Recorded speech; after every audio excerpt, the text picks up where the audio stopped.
Boa tarde. Obrigada, Josélia. Quando Maria Valéria Rezende ganhou o Prêmio Jabuti de 2015 nas categorias Melhor Romance e Livro do Ano, as notícias diziam: veterana desbanca Chico Buarque.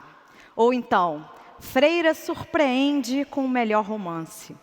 As respostas de Maria Valéria é que desbancavam e surpreendiam o lugar comum.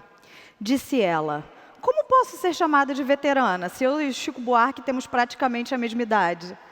Ou ainda, as pessoas ainda acham que freira é uma velhinha boboca que foi para o convento e não arrumou marido. Nascida em Santos, formada em literatura, pedagogia e mestre em sociologia, a escritora Maria Valéria Rezende tem sua trajetória marcada pelo trabalho de educação popular que fez durante anos pelo Brasil e pelo mundo. Trabalho que começou durante a ditadura militar, quando Maria Valéria fez parte da direção da Juventude Estudantil Católica, ligada à Teologia da Libertação, e entrou para a congregação de Nossa Senhora Cônegas de Santo Agostinho. Algumas das mulheres que foram citadas aqui por Adelaide, nesse Fruto Estranho, foram colegas de Maria Valéria. Ela formou leitores em presídios, nas regiões rurais, nas periferias de grandes cidades. Criou cartilhas que ainda são usadas na alfabetização de jovens e adultos. Cumprindo esse ofício, já viveu em Cuba, no sertão pernambucano e no Brejo paraibano. Desde 88, mora em João Pessoa com outras missionárias. Muitas dessas histórias que ela viveu, dos homens e mulheres com os quais conviveu, dos lugares por onde passou, compõem a matéria de sua literatura. O primeiro livro de contos, Vasto Mundo, escreveu aos 59 anos, em 2001. Desde então, já lançou outros 16 livros e, com eles, ganhou diversos prêmios, entre os quais 4 Jabuti, deixando muitos veteranos em prêmios literários para trás. O seu último livro é o romance Outros Cantos, inspirado nas vivências que teve no sertão nordestino, justamente durante a ditadura militar. Uma história de resistência bravia. A obra ganhou em janeiro o Prêmio Casa das Américas. Em comum com Maria Valéria, o rapper angolano e ativista político Luati Beirão também conta uma história de resistência. Há 2 anos, Luati estava reunido com outros 16 amigos em Luanda, lendo uma adaptação angolana do livro Da Ditadura à Democracia, do cientista político americano Gene Sharp, que é proibido de circular em Angola, e que fala sobre métodos pacíficos de resistência política, quando foram todos presos, acusados de organização criminosa e preparação de rebelião. O caso ficou mundialmente conhecido como o Processo dos 17. Na prisão, Luati decidiu começar uma greve de fome, como forma de chamar a atenção para a arbitrariedade daquela detenção.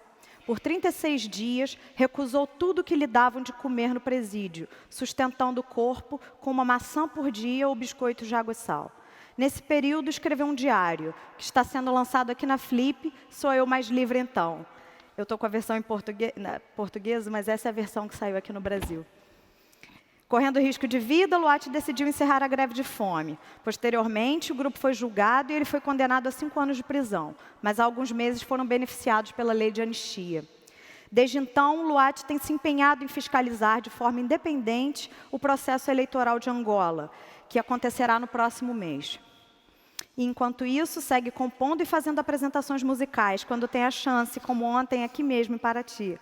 E há um segundo livro de Luati sendo lançado aqui na Flip, Canguei no Mic, com letras de suas músicas. Canguei no Mic, que significa peguei no microfone, uma gíria em Angola, dá título a essa mesa, uma referência à resistência que, quem sabe, podemos praticar também aqui. E para dar início a essa conversa, vou puxar por um dos temas que os convidados têm em comum, essa relação entre escrita e cárcere, ou escrita e confinamento, como me sugeriu a Maria Valéria, né? Queria começar perguntando para o Luati, né? Luati, no diário você conta em detalhes o momento em que você foi preso, a rotina na cadeia, as conquistas para si mesmo e para os outros detidos que você conseguiu, né? Como o aumento da frequência dos banhos de sol e o aumento da ração de água semanal. As leituras que fazia, compunha versos, fazia planos. Quais as razões que o levavam a escrever na prisão, Luati? De que forma escrever era um exercício de liberdade? Bem, boa tarde para já. Eu acho que Essa resposta vai ser comum para qualquer pessoa que tenha sido privada de liberdade e que, sobretudo, tenha passado tantos dias em prisão, em cela solitária. Não temos ninguém para conversar. Os livros são os nossos amigos. A escrita é o nosso desabafo.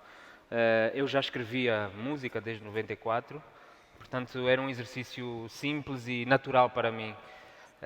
Acontece é que levou mais de 13 dias até termos acesso a papel e caneta e até termos acesso à leitura. Portanto, quando isso chegou, foi uma torrente de coisas que eu tinha para não me esquecer eu próprio. Portanto, eu nunca pensei que aquilo pudesse vir a materializar-se num livro e que pudesse trazer-me para ti. Felizmente no mundo tem pessoas tão ou mais malucas do que eu e pronto, e está aí o livro hoje. Mas eu acho que sim, eu acho que é importante registar, quanto mais não seja para a memória futura, e acho que a palavra tem um poder muito forte. Eu como rapper de intervenção, posso medir esse poder com a reação das pessoas a cada palavra dita, a cada frase, como elas se identificam com isso e como é que isso pode transformar a maneira de ser ou de estar em sociedade. Queria pedir para você ler, então, um trechinho Queres? do diário. Ok. Sim. Pronto, eu vou ler aqui um trecho, vai ficar com a capa. Vou ler o trecho de domingo 5 de julho de 2015. Hoje completo 7 dias desde a última refeição e apesar de me sentir fisicamente debilitado, a minha determinação continua. Que me expliquem legalmente a razão de continuar em isolamento e que me deixem ver o meu advogado. Sei que o Walter esteve aqui na quarta-feira com o Chiari e foi barrado. De regresso a Luanda, fez um escarcéu na imprensa e no dia seguinte passamos a ter o direito a receber visitas, mas só dos familiares mais chegados. Bravo, Walter. Ainda assim, tudo começou a regras improvisadas em cima do joelho, makeshift, e preciso de vê-lo para ficar mais elucidado. Foi também depois desse xinguilamento que nos passou a ser permitida a leitura, o que com esta luz é capaz de nos fazer muito mal à visão, mas faz um bem incrível à alma. O que tenho comido ao longo destes dias?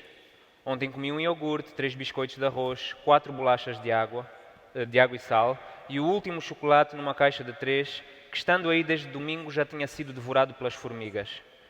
Anteontem comi 2 tangerinas e 5 bolachas Prince. No dia antes desse foram 3 tangerinas e 5 bolachas. E naquele que lhe precedeu, uma maçã, biscoitos de arroz, salgados e bolachinhas de água e sal. Basicamente tenho metido um mínimo para me aguentar de pé. Sinto o meu corpo protestar, por vezes ruidosa e dolorosamente. Peço-lhe desculpa. Os guardas prisionais que vêm diligentemente trazer-me as refeições começam a desistir de tentar me convencer. No outro dia, um OSA, oficial superior de assistência, normalmente o agente mais graduado que faz a vez do diretor na ausência deste, tentou-me atirar uma conversa religiosa, mas eu travei-o logo dizendo que sou ateu. Ainda assim insistiu em speak his peace, então deixei-o. Agradeci no final pela preocupação e mandei voltar à comida. Da última vez foi um jovenzito que tinha ar de ser irmão mais novo de um dos seguranças do meu vizinho na Vila Clotilde, mas o irmão não aceita porquê. Assim o irmão vai dizer que não andamos a trazer comida, não é? Vai nos fazer perder o emprego está difícil. Que miséria. Estes últimos dias comecei a ter visões das iguarias apetitosas que a minha mulher prepara e de imediato o estômago suspirou com um ronco. Afasto rapidamente esses pensamentos pecaminosos bebendo um gole d'água e mudando de posição. Ainda tenho um iogurte, uma maçã, uma barra energética, 2 pacotinhos de bolachas, tarteletes, com 4 biscoitos cada, um pacote de uns doces mexicanos que tenho medo de abrir porque sei que serão invadidos pelas formigas, um pacote de biscoitos de milho, lifesavers iguais aos de arroz, parecem pipocas gigantes e circulares, e muitas bolachas sortidas, água e sal, doce, biscoitos secos, que vêm ainda dos meus dias na DNIC e têm constituído a minha ração de combate. Hoje vou-me atabichar a almoçar a maçã. Só estou à espera de me sentir mais fraco. Falta um bocadinho, continua? Pode. Foi a maçã e um pacote de tarteletes. Não faço nem puta ideia que horas sejam. Vou voltar a deitar-me. Até agora os livros não saíram da censura, por isso será um domingo entregue aos pensamentos. Tomei um banho e lavei os boxers de 15 dias, tudo com 2,5 litros de água.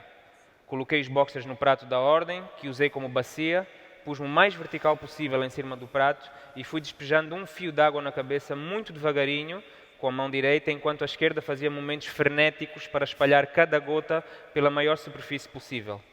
Ocupei-me das cavidades, sovacos e derrego, do que com o resto do corpo. Ocupei-me mais das cavidades do que com o resto do corpo. Claro que dei especial atenção e cuidado ao tubo engravidador. Depois de alguns fios de água, o prato com boxer já tinha líquido suficiente para uma lavagem deficiente dessa peça íntima. Sabão, esfregadela, espremedela, água imunda, troca, sabão, esfregadela. Antes de esfregar o boxer, ensaboei-me e deixei atuar enquanto me entregava a missão de lavadeiro.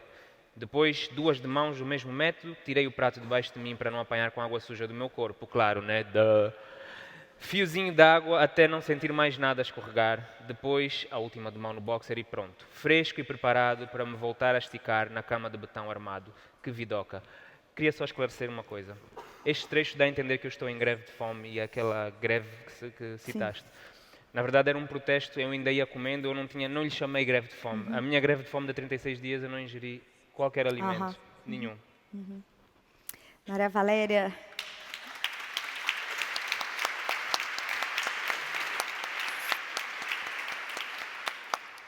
Maria Valéria, na sua relação, né, essa relação que você tem entre a escrita e o confinamento e o cárcere, né, você viveu muitas histórias, como, por exemplo, aquela que você libertou os escritos do Frei Beto, quando ele estava preso, vocês trocavam cinto, e esses escritos acabaram virando o livro Cartas da Prisão dele. Queria que você contasse um pouco essas histórias do passado e as do presente, porque você é metida em presídios até hoje, né, então...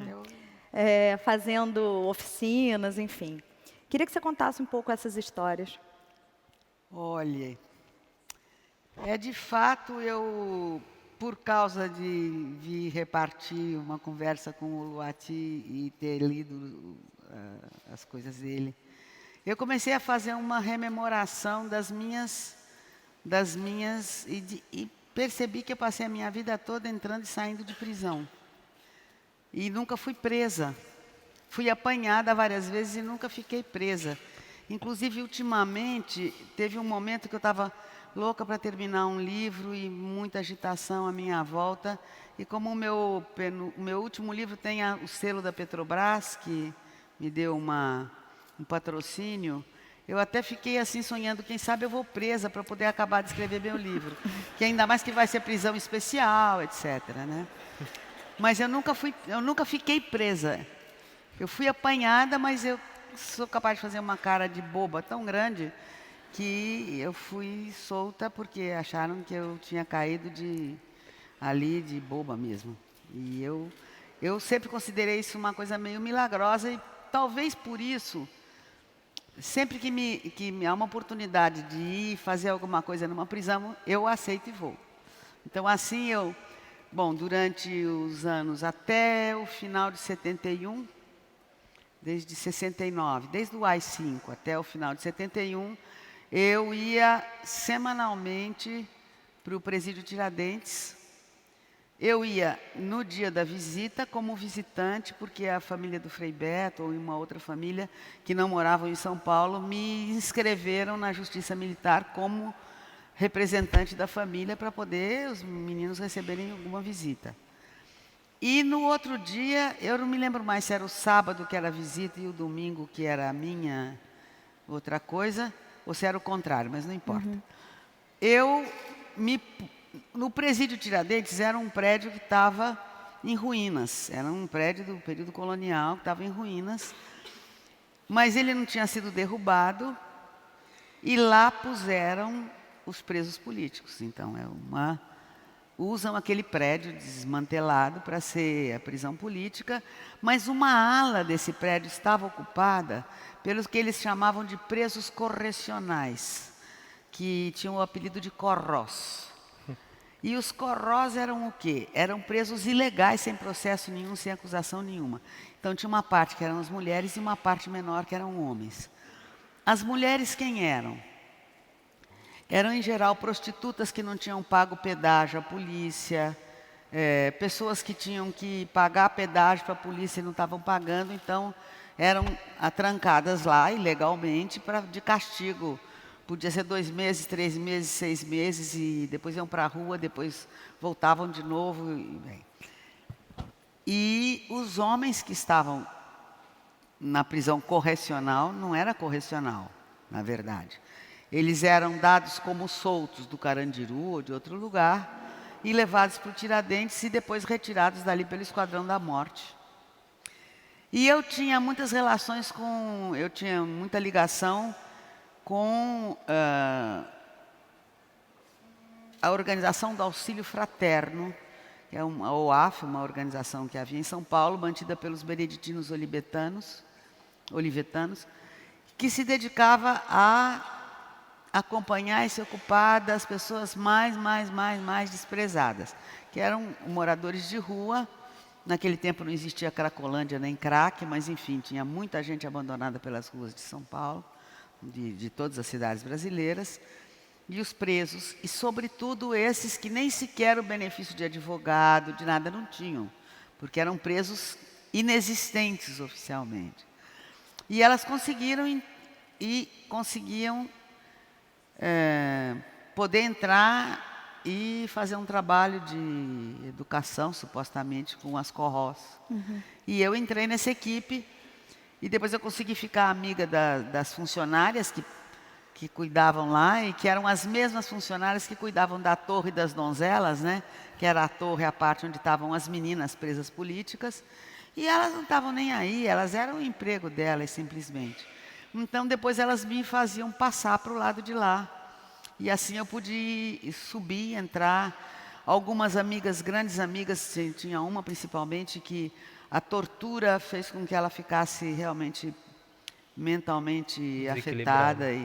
E eu subia lá para Interagir. encontrar uma pessoa que a gente tinha morado na mesma casa enquanto estudante no Rio, a gente era muito próxima, e visitava um pouco as outras e encontrava no dia seguinte na visita oficial no pátio, que era um só pátio quadrado, onde não havia um banco, um degrau para se sentar, nada, fedia a esgoto, porque estava toda a tubulação arrebentada, e você tinha ali todas as visitas e todos os presos que tinham descido porque tinham visita.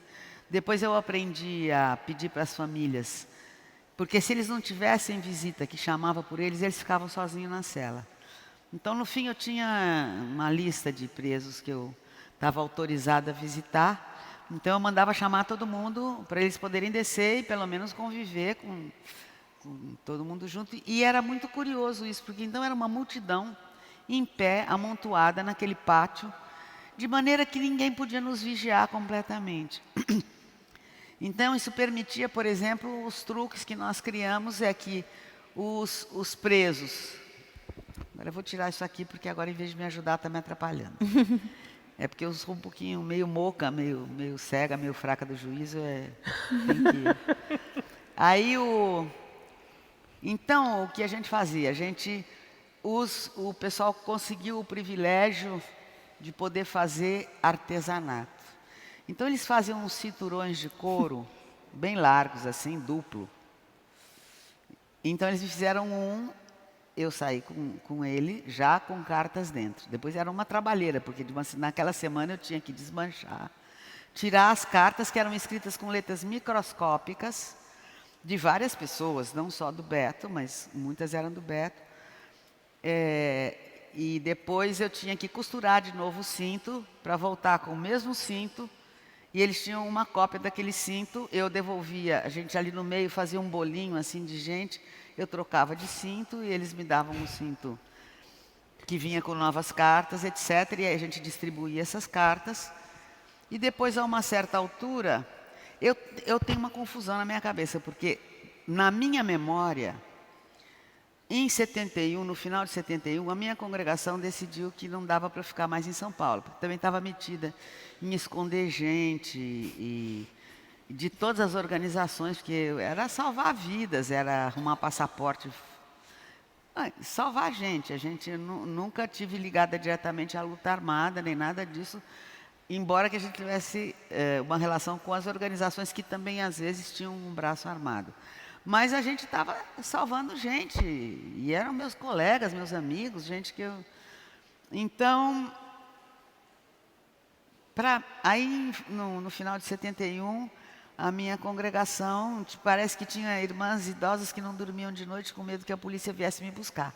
Então, inventaram um trabalho para eu fazer na Europa, em outros lugares.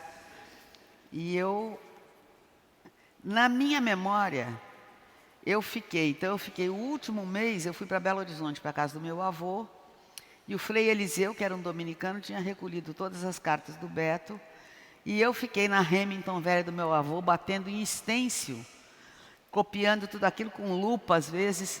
Por quê?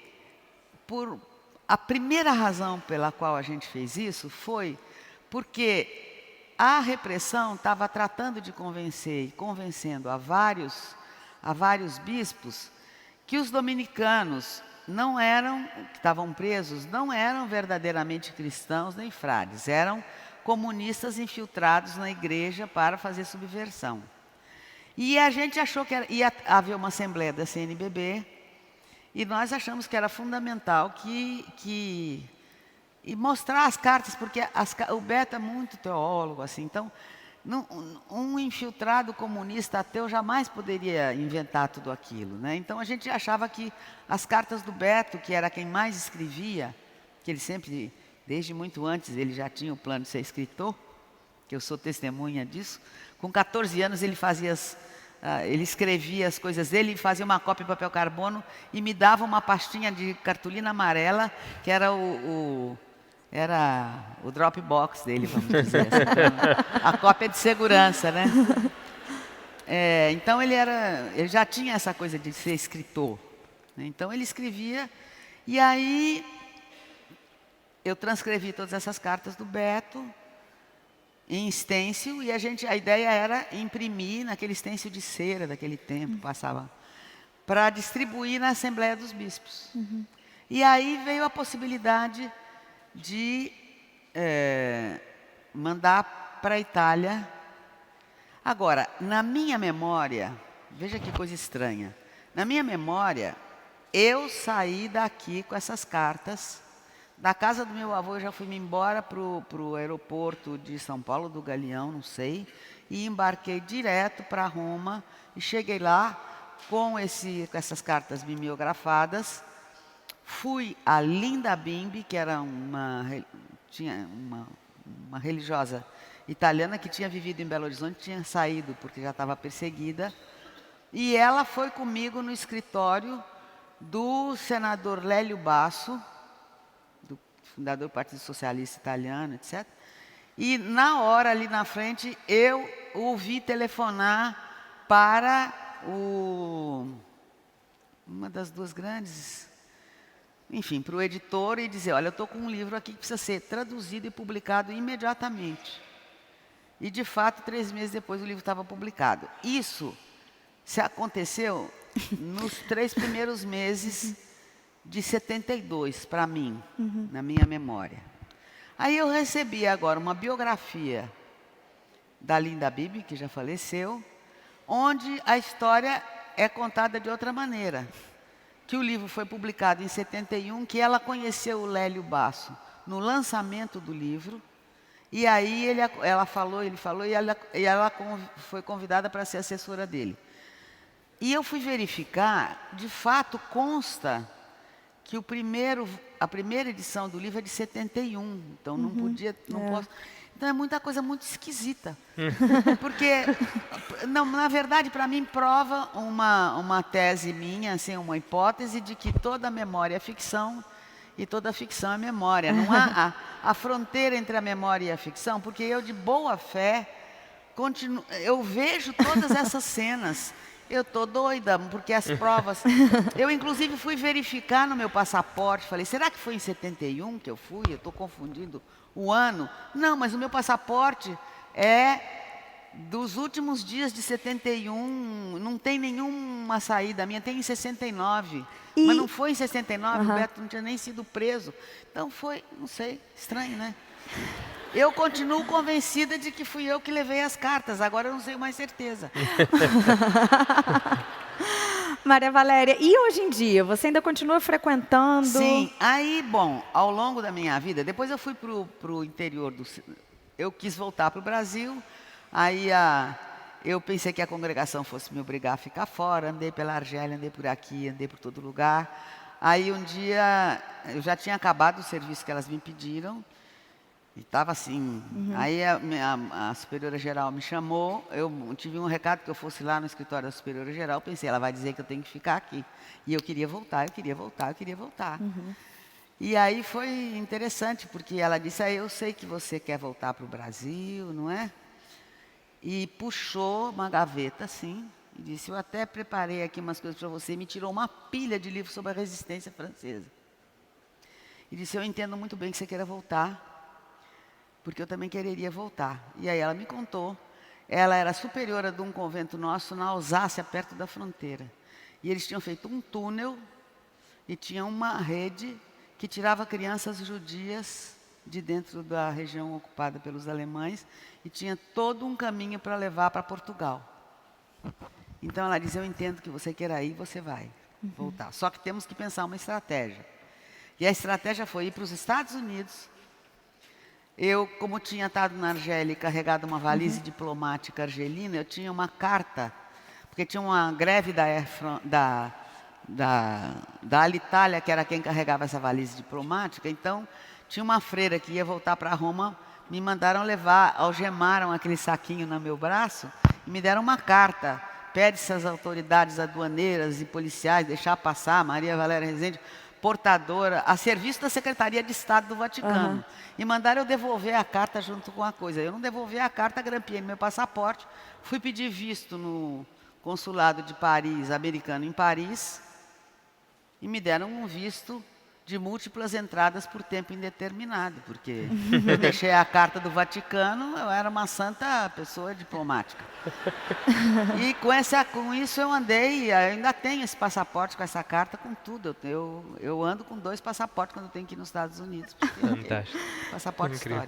histórico. E aí eu voltei e fui para o sertão de Pernambuco. Eu voltei por lá para o México, de México para Colômbia, de Colômbia eu vou para Manaus, depois eu fui vindo por terra, fui direto para o sertão de Pernambuco, para esse povoado que me inspira o olho d'água, que é para um povoado onde todo mundo vivia de tecer redes. O cenário é o mesmo.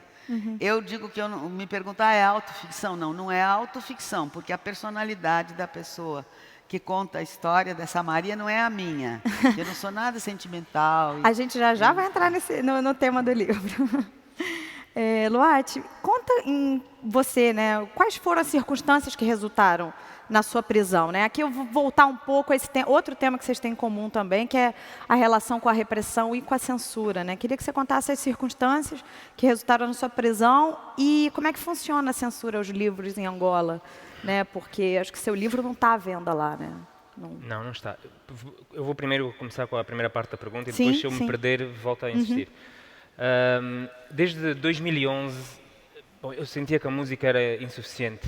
A mensagem passada não chegava a algumas pessoas, mas tinha que ser de forma clandestina, porque música que tem uma mensagem crítica não é uma música que tenha aceitação por parte das rádios, na televisão, não passa. Então tinha que ser boca a boca, grava um CD, passa para o amigo. E eu sentia que não estava a produzir, que não produzia a transformação que qualquer jovem anseia. Nós somos jovens, nós queremos tudo para hoje. E sentia-me insatisfeito com isso. Então, em 2011, apareceu, depois dessas primaveras árabes, a maior parte das quais acabou mal, havia também esse sonho, cresceu esse sonho de que podíamos também nós, em Angola, terminar com o longevo mandato, que na altura era de 32 anos, agora é 38, do mesmo presidente.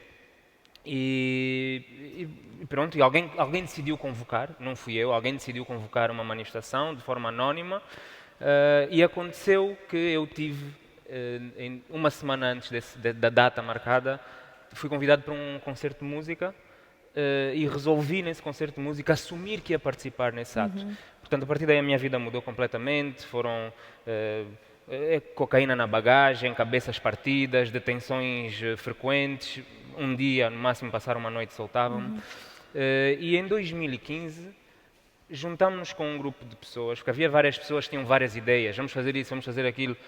Algumas ideias nós descartávamos, outras achávamos mais interessantes, e achamos interessante ter um grupo de académicos que queria promover a discussão em torno de um livro e a forma como esse livro podia ser adaptado para a nossa realidade. Portanto, o próprio livro que nós estávamos a estudar já era uma adaptação do livro do Gene Sharp, que é o da Ditadura à Democracia.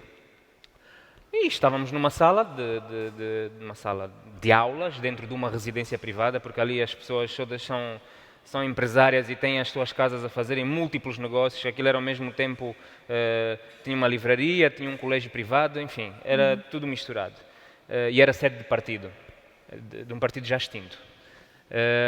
E o senhor cedeu-nos a casa, era nas traseiras, tinha 2 ou 3 etapas a franquear antes de chegar à sala onde nós estávamos. Era uma sala pequenina, cabiam no máximo 25 pessoas, já tinha estado cheia, mas aquela era a 6ª sessão que nós estávamos a ter, portanto o 6º capítulo do livro, e apareceu-nos ali parecia uma cena de filme, pistola no ar, todos chão, ninguém levanta a cabeça, pensámos que íamos ser fuzilados ali. Um deles, o Nito Alves, levantou-se já assim com as mãos, tipo, pronto, podem despachar.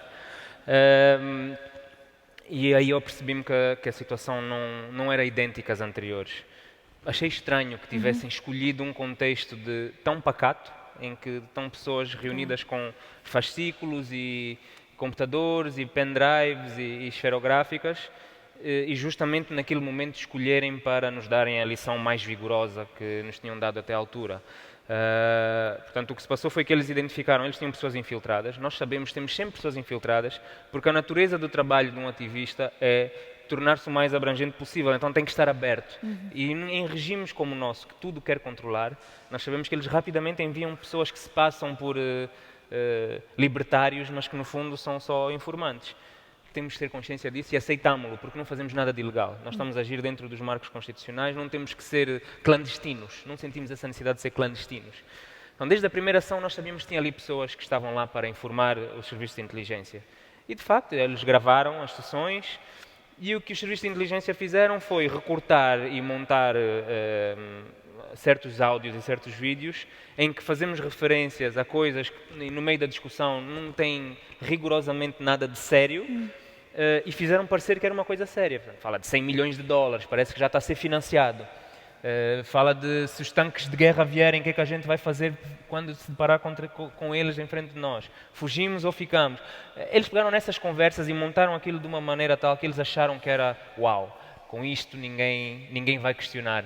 Só que era muito mal amanhado. Felizmente para nós, vítimas, os nossos serviços de inteligência estão muito longe de serem inteligentes. Que é preocupante para o país. É preocupante para o país porque não nos sentimos em segurança, não é? Claro. E então, desde cedo, esse caso foi cozinhado de uma forma sem os ingredientes todos e ninguém o digeriu. O engraçado foi que, ao levarem-nos para a esquadra, a primeira vez, fomos algemados, ficámos 7 horas algemados com os braços atrás das costas, entraram nas nossas casas sem mandatos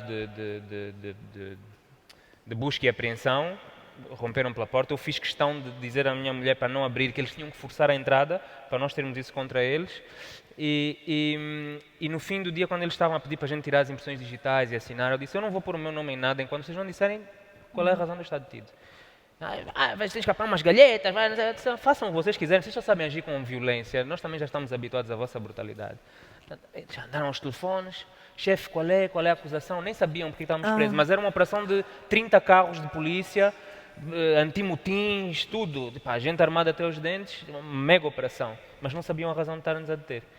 E depois de um quarto de hora disseram, associação de malfeitores.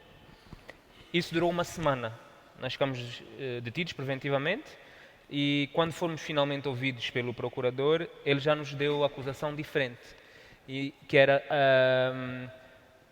atos preparatórios Para a rebelião. de rebelião e de atentado ao chefe de Estado. Na verdade, quando ele pronunciou aquilo, eu devia ter ficado assustado, mas eu já estou tão habituado àquelas fantasias das autoridades que só me ri. Disse, pronto, seja isso, que seja esse o crime. E voltou a evoluir o crime, né? Porque nós fomos julgados por esses 2 crimes, esses atos preparatórios, durante 6 meses, e no dia da leitura como é que se chama aquele momento em que, depois de estar tudo já tudo avaliado, os advogados vão fazer aqueles últimos pronunciamentos, não me lembro do nome específico agora de como se chama isso. O Ministério Público solicitou que fosse convolado, nem conhecia aquele termo, fosse convolado um novo crime.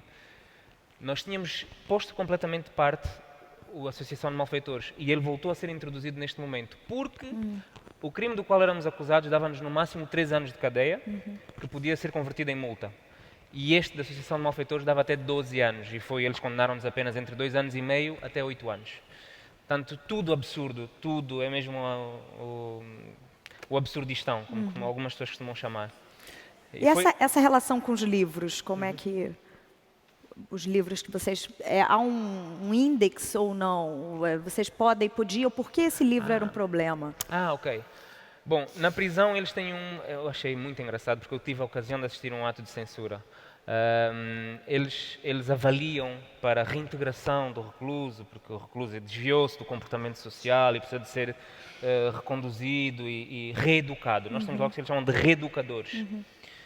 E o Departamento de Reeducação avalia os livros antes de decidir se eles podem ser lidos pelo recluso ou não, porque podem ainda piorar a sua situação de desvio patológico social, e então eles avaliam e são psicólogos que estão lá a avaliar. Para já não aceitavam nenhum livro em língua estrangeira, não porque fossem proibidos, mas porque eles não entendiam patavina, e então não podiam avaliar se dava para ler ou não, era já posto de parte. Pois qualquer imprensa que fosse privada, posta de parte, qualquer imprensa estrangeira, posta de parte. Nós só tínhamos direito à imprensa de propaganda do regime, o jornal oficial e do desporto. E quanto aos livros, eu achei muito engraçado, porque eu tive a ocasião de participar numa sessão onde trouxeram-me livros, estava lá a psicóloga, mais o chefe do departamento de censura, e ela está com a pilha de livros à frente, e foi no dia que me comunicaram que eu não ia poder mais ter visitas, portanto estava super irritado, e a senhora começa-me a dizer, levas este do Osho, porque a minha mulher levava tudo o que eu tinha em casa. Eu queria ler, mas eu disse, porque ela sugeriu, eu disse, esse não quero esse. Então o que é que queres? Quero aí o Murakami e quero o Agualusa. Ela pegou num do Murakami, um romance. Começou, abriu a primeira página.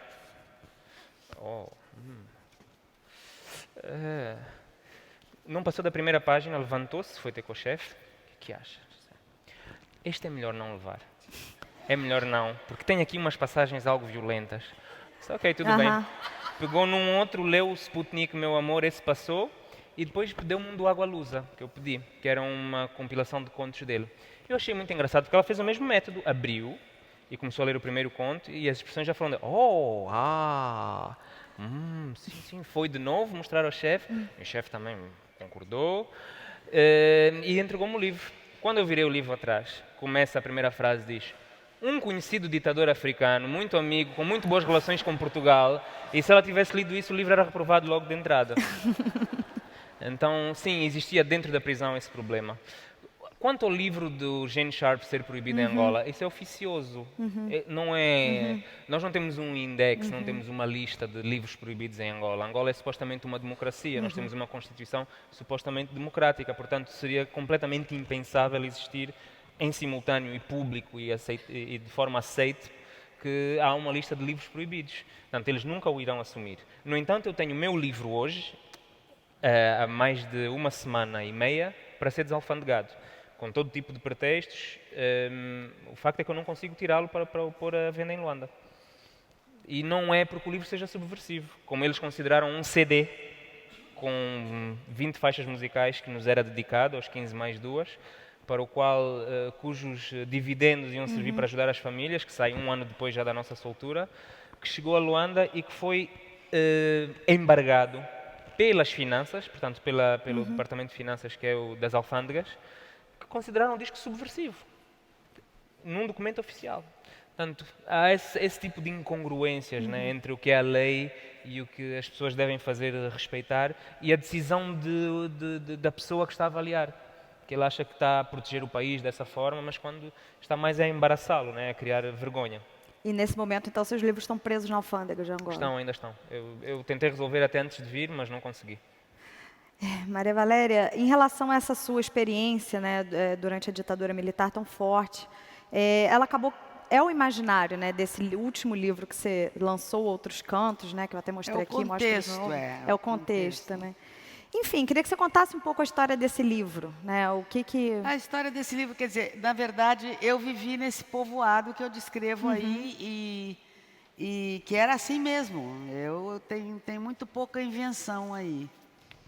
E depois eu também fui juntando outras histórias. Eu vivi 25, quase 30 anos entre o sertão de Pernambuco e depois no interior do Brejo Paraibano, que é uma zona canavieira, depois do Agreste. Quer dizer, uma espécie de oásis que tem ali, que a Serra da Borborema retém a umidade que vem do mar e chove. Então, é uma região, tem cana lá na zona da mata e tem cana no Brejo. Então, quando você muda, eu nasci e me criei em Santos, era o meio do mundo, onde se ouviam falar todas as línguas, uma cidade formatada pelo porto, né? Que era voltada para fora. Eu me lembro assim que o pessoal de São Paulo chegava lá e dizia, vocês do interior, a gente ria, porque os caipiras eram os paulistanos, entendeu? Nós não, nós vivíamos no meio do mundo, certo? Nós éramos, a gente brincava, a gente não é nem desse continente, a gente é uma ilha aqui, no meio do mundo. E quando eu me mudo para o interior, para o sertão de Pernambuco, a mudança era mais radical do que ir para Paris. Porque Paris eu sabia de tudo. Quando eu estava no colégio, eu tinha meu classificado, meu fichário, encapado com um Plante Paris à vol d'oiseau, eu ficava passeando lá. Do sertão de Pernambuco sabia nada. Eu tive que aprender a comer, a dormir na rede, a entender os gestos das pessoas e a entender comportamentos que me pareciam inexplicáveis. Tanto que eu não escrevi o meu primeiro livro aos 59 anos de idade.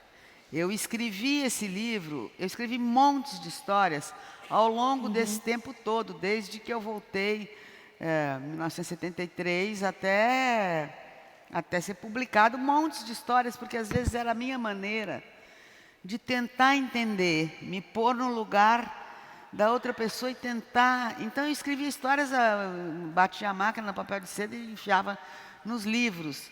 Como eu não tinha dinheiro, quando tinha algum amigo, alguém que fazia aniversário, eu pegava uma historinha daquelas, assim, que eu achava bonitinha, batia a máquina, fazia uma capinha, pintava, desenhava a capa e dava de presente, seu presente de aniversário.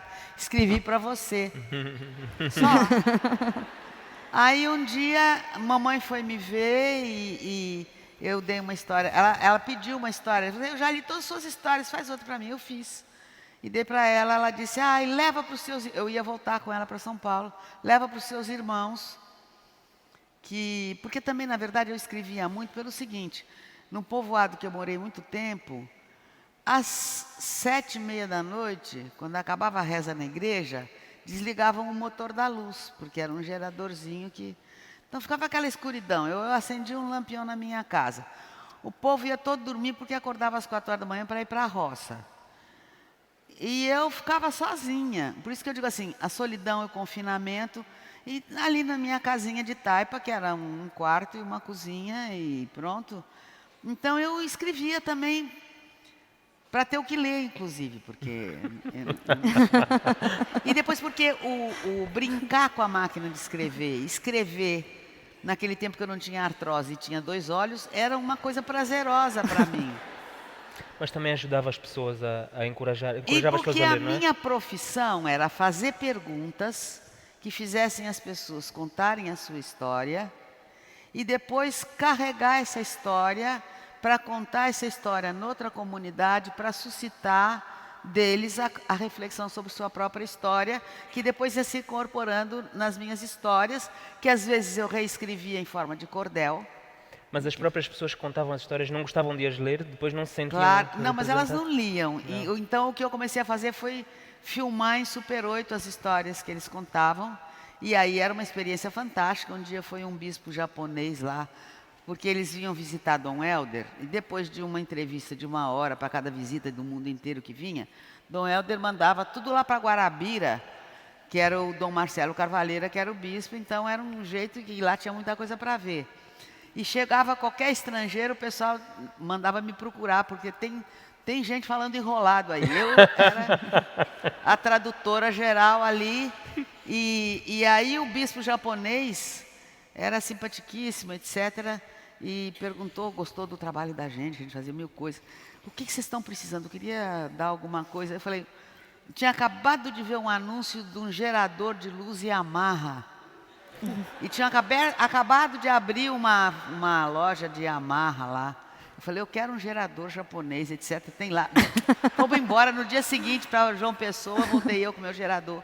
Aí eu comecei a filmar e voltar na comunidade. Eu levava uma lata de cal, pintava a parede da coisa, juntava o povo do lado de fora e ligava o gerador e vapt.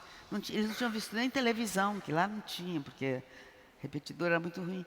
Então, o que acontecia, às vezes eram histórias trágicas de expulsão da terra, resistência, ameaça, pistoleiro, não sei o quê. E a primeira reação era o pessoal rir desbragadamente. Eu tinha que passar o filme 1, 2, 3 vezes para eles acabarem de rir. E iam lá passar a mão. Olha eu, olha você. E era uma experiência fantástica, a primeira vez que você... Entendi. Depois eles se acostumaram, viraram todos atores, cineastas, tudo. Mas as primeiras experiências, até eles poderem parar e prestar atenção e rever a si próprios, contando sua história e os lugares, etc. Então, contar a história, ouvir história, escrever história, tentar reescrever a história para ver como seria de outra maneira, isso fazia parte do meu cotidiano e me produzia um material. Então, minha mãe me pediu uma história, eu escrevi a história, a mamãe disse, leva, já havia computador já nesse momento, foi nos anos 90. Leva para os seus irmãos que eles vão gostar. E eu peguei e imprimi, gravei num disquete, era aquele disquete ainda. E vim para São Paulo com aquilo, e eu tinha um encontro marcado com o Frei Beto, e de repente eu me dei conta que era o dia do aniversário dele. Falei, eita, não tenho presente. Peguei aquela historinha, a minha irmã tinha uma daquela impressora que zip, zip, zip, zip, imprimi e levei para ele de presente. 3 anos depois, um dia me telefonou o Pascoal Soto, que naquele tempo trabalhava na Moderna, e me diz assim, aqui nós estamos lendo um texto seu aqui, eu mostrei para outros editores, todo mundo concorda que não é uma principiante, mas nunca ninguém ouviu o seu nome, nunca ninguém viu... eu vivia enfiada no mato, onde não tinha nem correio. Queria que você lesse um trechinho, Maria Valéria, depois. E aí, pronto, aí ele pediu, mande tudo que você... Aí, lê um trecho aí. Aí eu disse, não pode ser, eu nunca mandei, eu não sou escritora, não mandei nada para editora nenhuma, nem nada. Aí ele disse, não, deixa eu ler aqui para você. Eu engano, deve ser outra pessoa, com o mesmo nome. Aí ele começou a ler, eu reconheci minha historinha. Aí depois é que eu descobri que foi o Beto que tinha dado para eles. E aí, mande tudo o que você tiver. Eu falei, eu não tenho nada. Aí eu comecei a mexer nos dicionário velho, livro grosso, e encontrar montes de histórias, montes, e aí eu vi as que tinham uma relação entre si, que pertenciam ao mesmo mundo, e fiz.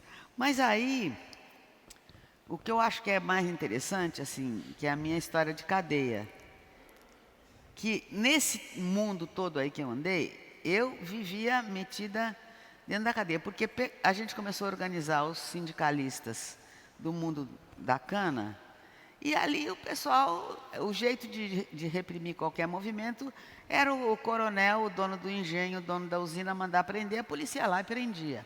E aí, não tinha um ministro, Eliseu Rezende? Eu acho que era Eliseu Rezende. E eu sou Maria Valéria Rezende. Então, eu chegava na delegacia, puxava minha carteira de identidade, diga aqui, olha aqui. E o pessoal atrás de mim, não vai, irmã. Ele vai prender a senhora também. Olha aqui, o senhor pode ler aqui meu nome, por favor, em voz alta? Maria Valéria Rezende. Eu disse, Rezende. O senhor já ouviu falar do ministro Eliseu Rezende? Se o senhor quiser encrencar comigo, encrenque. Agora, eu não me responsabilizo pelo que vai lhe acontecer. E o senhor...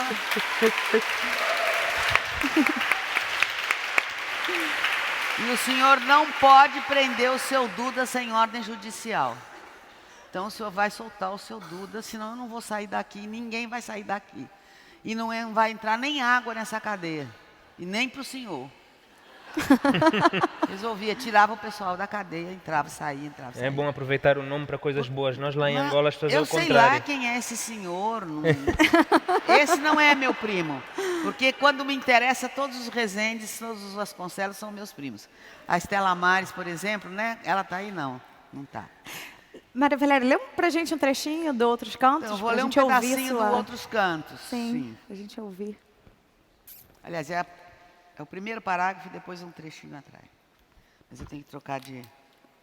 Desculpe. Ciborgue aqui tem que...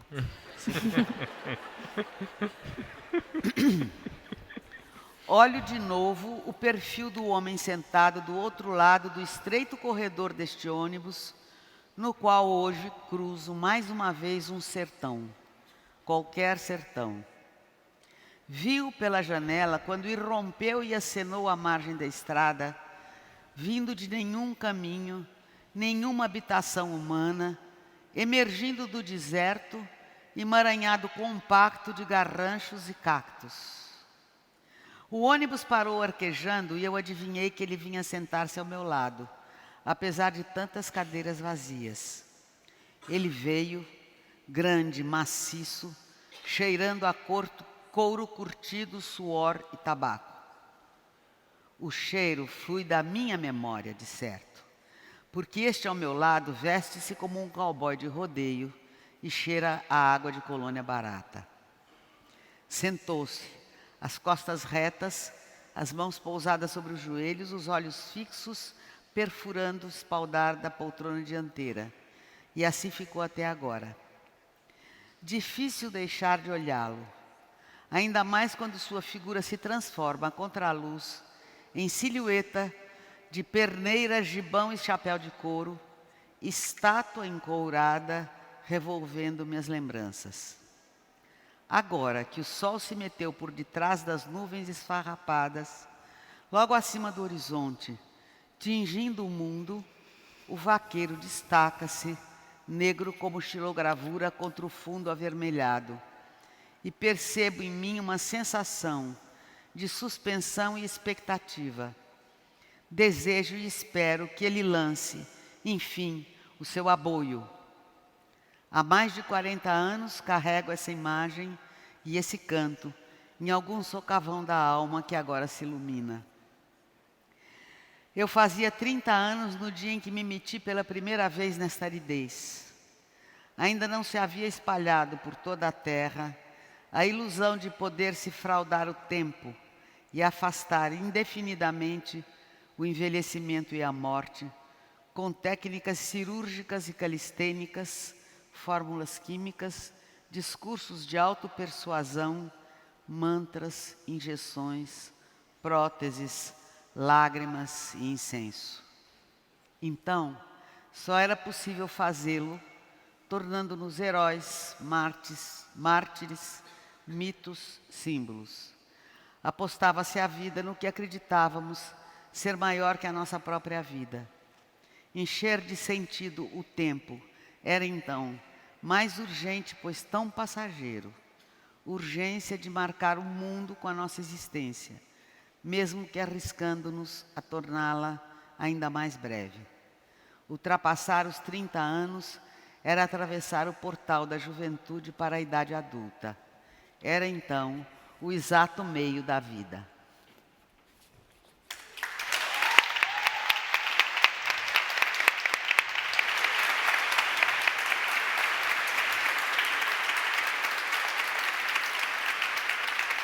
Luati, você estudou engenharia na Inglaterra, economia na França, é branco, oriundo da elite, seu pai foi ligado diretamente ao MPLA, o regime que agora você contesta. Tem algum conflito de identidade nesse sentido, né? Esse conflito ele se reflete no seu texto? Sim, não tem. Bom, elencaste uma série de coisas. Há coisas com as quais eu estou já perfeitamente resolvido, nomeadamente o assunto da raça, que me foi acompanhando desde pequeno. Eu já fui chamado de nomes que eu nasci e cresci em Angola, vivi lá até os meus 17 anos, mas até que se ultrapassasse aquela fase inicial de ressentimento pelo colono, foi difícil. E quem ficou lá, como os meus pais, e os filhos que tiveram a seguir, sofreram isso. Eu lembro-me particularmente de um nome que era Esquebra de Colono. Esquebra é resto, o que ficou. E esse magoava-me particularmente. Mas depois fui não aceitando, mas percebendo a razão daquilo existir e sabendo que não ia deixar de existir tão cedo. Portanto, estou perfeitamente confortável com isso, nem tenho que ir buscar legitimidade nas raízes miscigenadas que tem na minha família, não preciso disso. Porque normalmente a gente julga pelo tom de pele e pelo fio de cabelo. Eu tenho um irmão de pai que é mais ou menos, um bocadinho se calhar mais escuro do que eu, mas tem o cabelo crespo, tem outra mãe. Com ele não há essa confusão de chamar de branco. A mim às vezes chamam de branco, às vezes de mulato. Eu tenho um amigo que é branco, que ficou 3 dias a viver no Sambizanga, que é um bairro periférico em Luanda. No primeiro dia era Pula é branco. No segundo dia já era Latom, porque já estava mais farrusco, com o sol, com a poeira, com não sei o quê. Então eu não me preocupo muito com isso. Está ultrapassado. De resto, sim. O resto, a partir do momento em que há um despertar de consciência e uma noção de que não somos seres isolados, né? Temos autonomia, temos a nossa consciência, mas não vivemos sozinhos, estamos inseridos numa sociedade e podemos ser parte responsável pela nossa ação ou inação. E tendo a consciência que eu cresci num meio hiper privilegiado, um meio super restrito, de pessoas que podiam ultrapassar transversalmente todas as conturbações sociais que haviam, não ser resgatado, não ser rusgado para ir para a guerra, poder estudar no estrangeiro, ter adiamentos militares sucessivos para poder continuar a estudar. Eu e as pessoas à volta de quem eu cresci, que eram todos filhos desses, daqueles, não sei quem, das pessoas que são dirigentes de Angola hoje. Ganhar a noção disso e continuar a achar que eu não tenho culpa de nascer na família que nasci e ainda não é minha responsabilidade o que está a passar, é fechar os olhos e é justamente ser responsável pelo que acontece.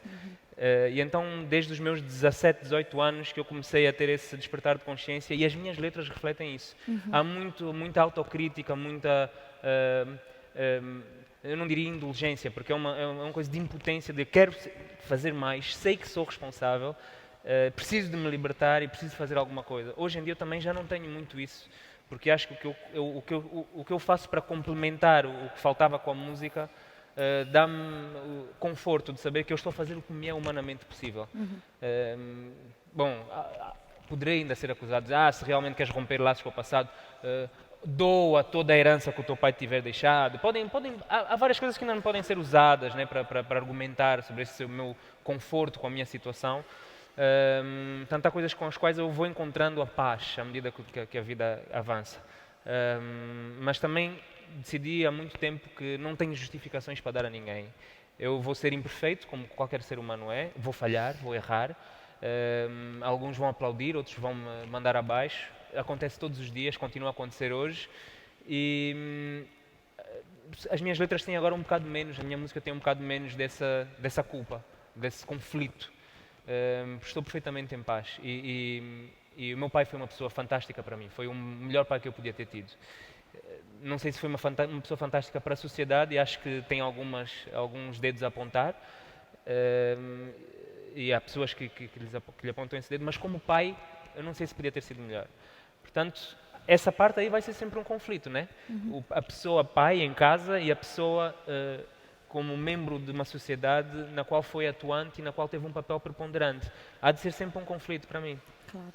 Como é que você acha que ele reagiria hoje, se ele estivesse vivo? Essa é uma das coisas por isso que eu senti necessidade de escrever uma espécie de desabafo em estilo de carta para um pai que já se foi. Não sei. Eu não sei quanto da personalidade dele colidiria com a minha e me faria ser um pouco menos audaz, menos combativo para para protegê-lo também a ele e proteger a família. Não sei se ele... Eu acho que ele não ia aprovar, ele ia respeitar-me, porque ele educou-me de uma forma sem praticamente nenhuma... como é que é o termo? Portanto, ele não me endocrinou de forma alguma, nem politicamente, nem a nível de religião, de nada, de ideologia, nada. Ele deu uma ferramenta que eu precisava, que ele deu uma educação. E tínhamos algumas discussões, ele discordava de alguns dos meus posicionamentos, mas sempre respeitando, no final, a minha opinião. Portanto, não sei como é que teria sido e como hoje nós nos daríamos. Maria Valéria, ainda falando nesse tema de identidade, ano passado, aqui mesmo na Flip, né, numa conversa de bar, acho, né, você e um grupo de amigas, e isso mostra para a gente o potencial da Flip, né, para além dos debates da tenda, né, o potencial desses encontros. Você e um grupo de amigas, vocês sentiram vontade de criar um grupo, né, de mulheres que discutissem literatura. Então, você ficou com a missão de criar a página do Facebook, enfim, criar um grupo, né? E hoje esse grupo se chama Mulherio das Letras. Ele tem quase um ano, né? Ele tem quase 5 mil. Não, foi aberto em março. Março, tá. Demorou até virar uma página. Enfim, ele hoje tem 5 mil integrantes, as discussões lá são super vívidas. Você vê todos os dias tem postagens, discussões. Por que você sentiu necessidade de criar um grupo de mulheres discutindo literatura? Não fui eu que tive necessidade de criar nenhum grupo de mulher. O que aconteceu é que, nas tarefas práticas, coube a mim criar um grupo fechado no Facebook. E então aparece lá assim, Mulherio das Letras 1917, ó. 2017, criado por... Não foi. Gente... Foi ou não foi? Bom, então vocês contam uma versão, eu conto a minha. Aí ninguém vai saber qual é a verdadeira, pronto. Não fui eu que inventei. Inclusive, foi alguém que disse...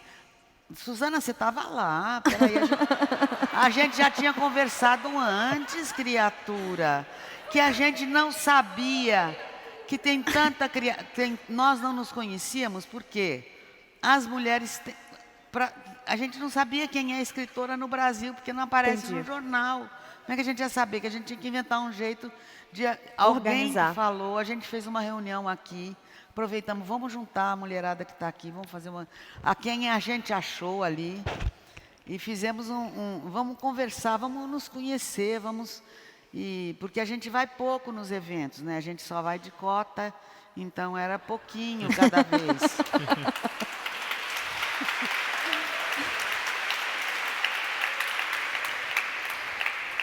Então, os nossos manos, eles se conhecem muito mais e a gente se conhecia pouco. Eu sei que daí a gente tinha uma porção de mulheres aqui, a gente foi se achando pela rua, improvisamos uma reunião, acabou sendo na casa do Itaú, porque o Claudinei estava na janela, ouviu a nossa conversa, onde será que tem uma padaria para a gente tomar café juntos. Ele disse, daí a pouco ele voltou e disse, olha, não precisa ficar procurando lugar não, eu mando abrir aqui mais cedo, vocês vêm tomar café aqui. E a gente se juntou e alguém disse, não, eu acho que a primeira coisa que a gente tem que fazer é fazer um encontro do Mulherio das Letras. O próprio nome saiu assim, na opinião de alguém, não fui eu que dei. E já tem data marcada, vai acontecer em outubro? Ai, Suzana, eu já sei por que você está falando isso. Eu já sei, nós vamos conversar. Eu sei que eu acabei ficando responsável. De fato, eu sou a mais velha de todas que está ali, então eu fui uma espécie de matriarca desse negócio. Agora estou assumindo, não faz mal, tudo bem. Agora, o que aconteceu foi que a gente imaginava assim, na maior das hipóteses, nós combinamos assim, a gente criou o grupo do Facebook e uma vai adicionando a outra que ela conhece, vai adicionando e a gente vai descobrindo quanto nós somos, quem somos, etc. E a gente imaginava assim, na maior das... Eu, muito otimista, que eu sempre fui, eu disse, vai dar umas 500. Aí pensava, imagine, 400 no máximo, não passa de 300. Sabe quantas tinha? Depois de 3 meses, 5 mil. E a gente fez uma enquetezinha lá dentro para o pessoal responder o que faz, etc. E nós descobrimos o seguinte, que as mulheres que escrevem, elas são quase todas multiartistas. São atrizes, são pintoras, ilustradoras, escultoras, são compositoras, cantoras, contadoras de histórias, ou são editoras, ou são jornalistas também, etc. Tem que ter um outro, porque não dá para viver de direitos autorais, assim, né? Então, e é uma coisa incrível. E aí o pessoal começou, e aí a gente começou, por que em João Pessoa o Encontro Nacional? Porque primeiro o pessoal falou, vamos fazer fora desses lugares já batidos, né? Não foi, Suzaninha? Tem mais alguém aqui que estava nessa reunião para me sustentar a minha memória aqui? Aí o pessoal falou, não pode ser lá em João Pessoa. Eu falei, em João Pessoa a gente tem espaços fantásticos para reunir gente. E provavelmente tem uma certa facilidade, que lá todo mundo conhece todo mundo. O nosso secretário de Cultura é o Lau Siqueira, francamente, a gente pinta e borda e ele dá a bênção. O pessoal da UFPB também, todo mundo tem muita proximidade, etc. Todo mundo conhece todo mundo, a gente consegue arranjar apoio, espaço, tudo. E, de fato, demorou um pouquinho, porque teve primeiro aquele segundo semestre conturbado, né, que a gente não sabia o que ia acontecer no dia seguinte. Nem se ainda existiu a Universidade Federal da Paraíba, ou Espaço Cultural, nem nada. Depois aí vieram as férias e tudo, só em março é que a gente tinha conseguido acertar, garantir lugar, infraestrutura, nem um tostão, mas então... Muito coração. Então, e é uma coisa sensacional, porque o pessoal que vai para o encontro se autofinanciando, se virando para arrumar passagem, para pagar passagem, para se hospedar. A gente conseguiu convencer andar nos hotéis, nas redes de hotel lá e conseguir um preço mais camarada, né? Que dá para você ficar os 4 dias no encontro pelo preço de uma noite de pousada aqui. Porque é baixa estação e com a crise o pessoal do Sul não está indo lá. Então, e aí o que vai acontecer? Nós vamos fazer rodas de debate. Então, é uma inovação. Você faz um grande acontecimento, haverá 500 pessoas no mínimo participantes, não há palestrantes, moderadoras com cachê em cima da mesa, não tem mesa, e o público tem rodas de debate onde todo mundo tem direito ao microfone. Deixa eu te interromper, Maria Valéria, peço desculpas, a gente está chegando na hora. Sim, então, tem debates, tem horários de debate, e o resto do tempo vão ser intervenções artísticas de todo tipo. Amanhã é livre, à noite é livre para isso, e no meio da tarde também tem. Então, o que vai ser, ninguém sabe bem, tem que chegar lá para saber. Legal. Agora nós vamos precisar de algum dinheirinho, se tem algum patrocinador aqui disposto, não é muito. Aproveitar. Bom, como último assunto, assim, bem rapidinho, que a gente já está em cima da hora, eu queria chamar a atenção para o último ponto que vocês têm em comum, ambos, né? O uso da expressão poética, né? Maria Valéria faz haikais, também fez muitas oficinas em que ela usava a linguagem do cordel e do rap, né? Enfim, nessas oficinas de educação popular que ela fez ao longo da vida e ultimamente usando muito rap. O Luat, naturalmente, pelos versos do rap, também experimentou poesia, né? No diário tem alguma coisa. Enfim, queria que você falasse, Luat, por último, para encerrar, um pouco do uso do rap como linguagem, como ferramenta do ativismo, e que você cantasse para a gente, né? Já que o nome da mesa é Canguei no Mic. Queria que você... Cangue no mic, enfim, cangasse no mic, enfim.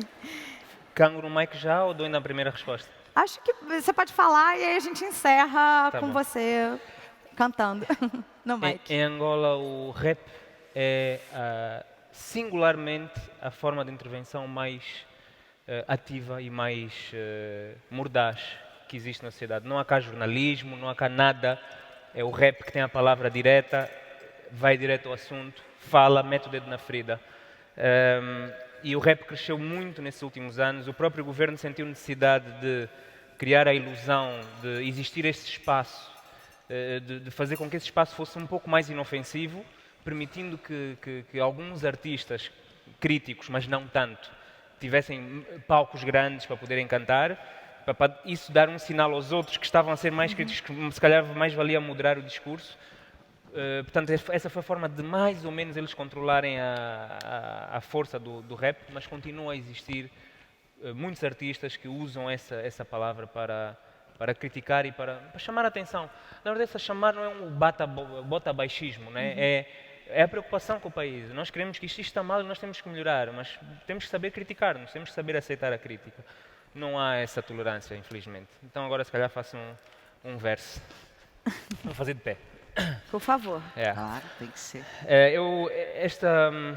Esta letra, eu pensei fazer uma muito curtinha, mas se calhar vou fazer uma bocadinho mais extensa. A curtinha eram 16 linhas, em que falo do sorriso angolano, mas eu acho que tem mais a ver com a mesa de hoje. Uma letra que eu fiz depois das primeiras porradas que apanhei e da cocaína na roda e tudo, em que as pessoas todas me aconselhavam a parar. E foi na véspera de eu ter a minha linda filha, que já não está aqui porque devia estar a fazer confusão e a mãe deve ter levado para fora. Mesmo antes dela nascer, todo mundo me dizia: quando a tua filha nascer tu vais mudar. E eu fiz esta letra que é assim: manos me dizem calma, tu tens comida e cama, então para quê? Só se meter com quem fatiga e mata, mas a fadiga é tanta, cantando já não espanta o mal. Me chamam radical, mas em Luanda o arquiteto da insanidade é quem manda. Levanta muros, não quer saber se alguém banda. O bang bang chegou com a economia de mercado e bondou. O sonho socialista é complicado, e se antes era merda fazer bicha para comer, agora isto é uma selva. Mate-se quem puder. Amanhe-se quem quiser, base quem não quiser se submeter aos caprichos da elite no poder. A caneta é a arma do pioneiro falso, com Makarov te baba o pioneiro, e o tiro é mais certeiro. No semáforo, dá o fio, dá o fone, tá calado, é o quarto. Assalto já estás farto, não és azarado, é consequência do distrato. Quando o homem vira rato, a presa vira predador e o predado é sempre o mais fraco. É claro, minimizar riscos para maximizar ganhos, respira fundo. Manicono, esquece tudo, mas se o mundo é o que eu construo, por mais muros que ereja não me iludo. Lá fora tem sempre um vagabundo que me quer ver moribundo, nesta vida acumulando rivais. Para parar não dá mais, mas devia, finalmente sou pai. Uau, fantástico. Por instante viajo no imaginário e logo lembro os hospitais, me saem porras e caralhos com o sistema de saúde precário. O público foi privatizado por uns quantos visionários e os bebés na incubadora inanimados, progenitores arrasados. A luz a Edel cortou, gerador estava variado. E da minha filha o que será? Vítima da negligência, vítima da prepotência, vítima da incompetência. Nos entregamos à demência, acomodando-nos ao mal. Agora tu que ouves pensa, eu é que sou o radical? Talvez seja. Obrigado.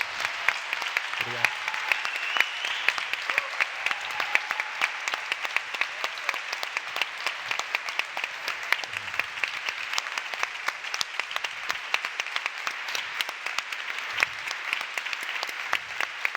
Muito obrigada, Luati. Muito obrigada, Maria Valéria. Desculpa te interromper. Muito obrigada, Josélia. Não, eu pedi Essa foi pra a você mesa me Canguei no interromper. Mike.